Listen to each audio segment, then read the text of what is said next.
Hey guys.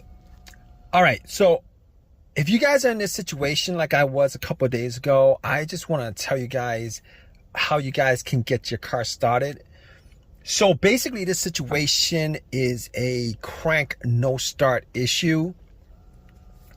So basically my car worked fine for the longest time. I had no issues whatsoever. Battery was good. Haven't had battery issues at all. And out of nowhere, I parked it, got a crank no start issue. And the thing about it is, it drove fine the whole entire day, had no issues whatsoever.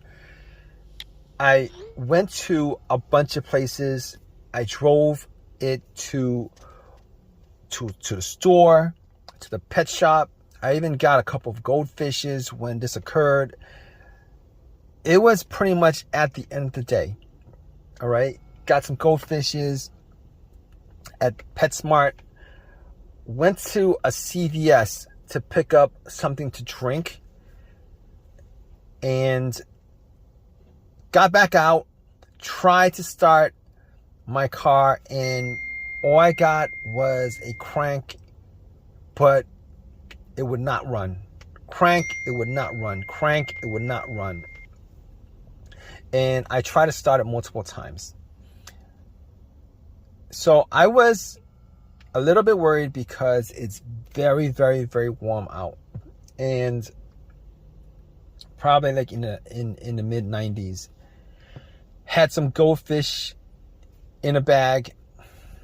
And I was worried that those goldfishes might die. So I was a little bit stressed out with the whole situation. All right. I did get something to drink. I did get a can of Coke in Arizona.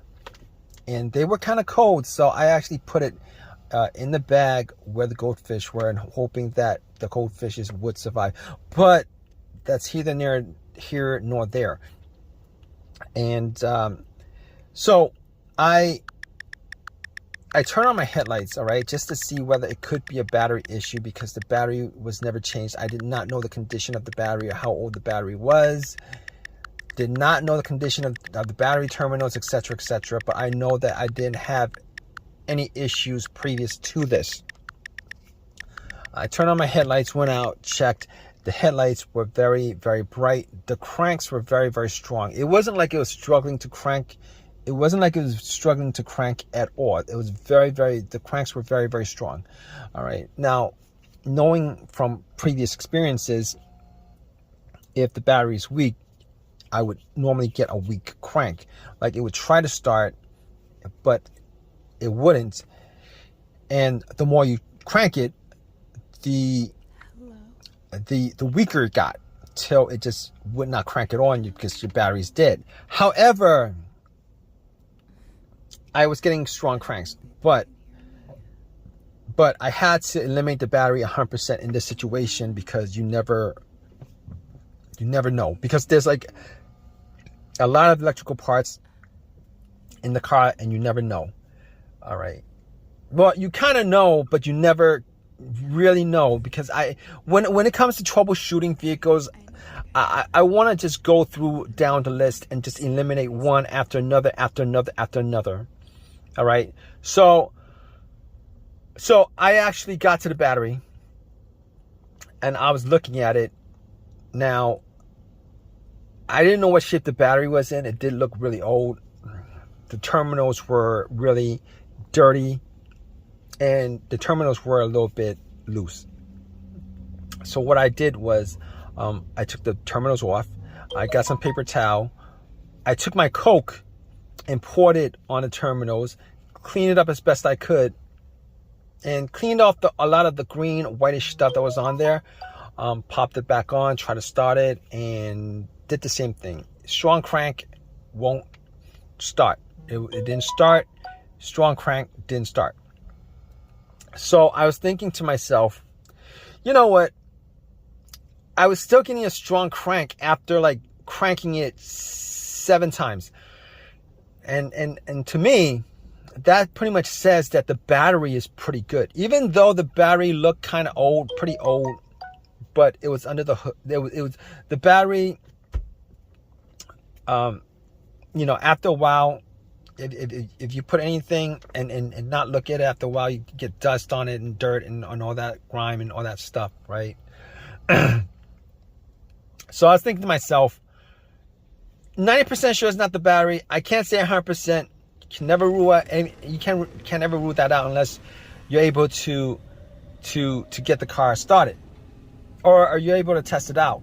So I didn't really have a jumper on me. I didn't have a jump pack to jump it. So I wasn't able to test, say 100% it was in the battery. But seeing as how the headlights were bright and it was cranking strong after 7 tries, I eliminated the battery altogether. All right, I eliminated the battery altogether. Now, I was thinking to myself, with this scenario, it could be a lot of different things, right? It could be the camshaft position sensor, it could be crankshaft position sensor. It could be the throttle position sensor. It could be the mass airflow sensor, because there's like a lot of sensors on the vehicle.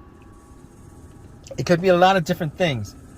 But here's how I was able to eliminate all those things. I was able to eliminate all those things because normally if any of those things were to cause this situation, there would be a check engine light. There would be a check engine light and sometimes the check engine light would be blinking, telling you that it's more of a serious issue. But here's the thing: I did not see a check engine light on the dash. There was no check engine light. I know that 100%. Not that I was checking out for the check engine light being an issue, but I was looking at the dash the whole entire day, glanced here and there, did not see a check engine light on the dash. So I know now I can't rule that out as 100% because I couldn't get the car to start up. Now, if it started up and there's no check engine light, I could say 100% that it wasn't the check engine light, and I didn't have an OBD2 to pop it in to scan it. Did not have an OBD2 to pop it in to scan it. However, I was going to rule that out because I was going through scenarios as best as I can, because it was getting pretty warm and my goldfish, my goldfishes were gonna die. So I was like, all right. Should I call AAA? Maybe I could go back into CVS with the goldfish and put it in the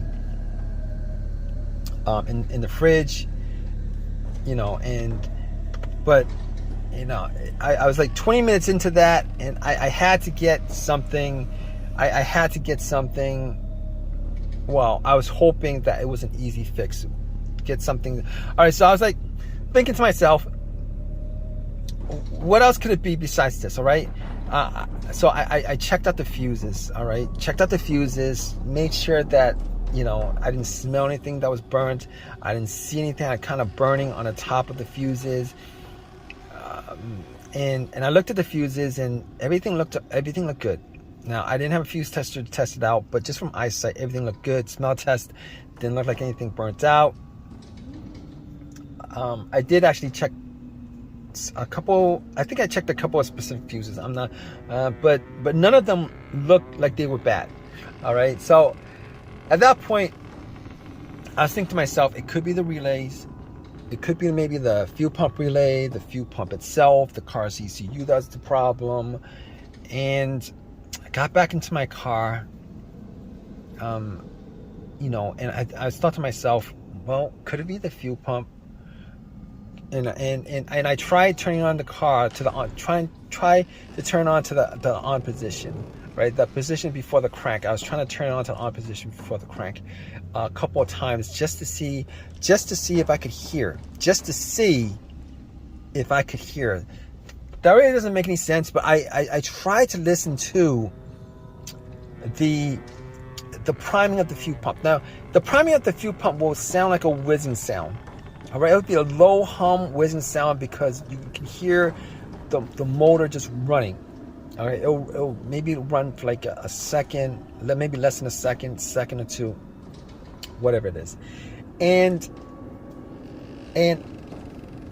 I was able to make out that it wasn't the fuel pump because I could hear the humming.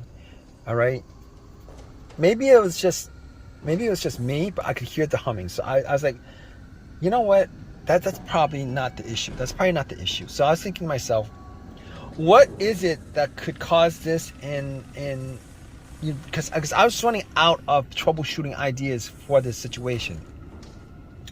All right, because there's nothing noticeable, nothing that was noticeably wrong with the car. And I was thinking to myself, you know what? There's a strong possibility that it could be the key fob, because I never changed out the key fob battery. And I knew somebody who had this particular situation come up where I tried to help them out, and it turned out that it was something as simple as the key fob battery that was causing it, because the battery was either dead or so low that the car could not read that the key fob was in the car. The alarm, the remote was in the car. So I'm like, I'm at CVS. It's worth a try. It's worth a try. It'll be a quick fix if that is the fix, and I could save my goldfishes, etc. And I was like, all right, so I'm gonna take the key fob battery out, because anything outside of this, I wouldn't be able to diagnose without a scan tool, without going through all the fuses, without going through the relay, etc. But since the fuel pump was making a sound, I knew that the relay was working. But anyway, I took a chance on it, hoping that maybe I could fix this situation and just get home real fast. So key fob, I went to CVS, bought a battery. I took the key fob battery out because there's variations of the flat battery, so I matched it up, put the battery in, ran back to my car and tried to start it. Crossed my fingers, hoping that it would start, so that the goldfishes would, I could save the lives of the goldfishes and get my car started without having to put in any more money outside of the $6 or $7 that I spent on the battery. And I turned it on. I tried to crank it. It cranked and it turned on. It cranked and it turned on, guys. So I was relieved, and I've had no issues with it since. I was relieved. I had no issues with it ever since. And it's been a couple of days. I know for a fact that it is the battery, the fat battery and the key fob that's the problem. And I'm hoping that if you guys are in this situation, you guys probably are in one of these kind of situations where you have a crank no start, and you guys are trying to find a solution for it. I'm hoping that you guys have this easy of a fix as I did. So if you guys have this situation, you guys went through all the troubleshooting steps, and you guys are pretty much at a loss as to what to do next. All right, spend $6, get a brand new key fob battery. Take the key fob battery out of take the old key fob battery out of your remote, swap it out, and then try to start it. Hopefully you guys have as much as an easy fix as I did with my car. All right, hopefully that works out for you. If you guys have any comments, definitely leave a comment in the comment section. Please subscribe, please give me a thumbs up, all that good stuff, right, guys?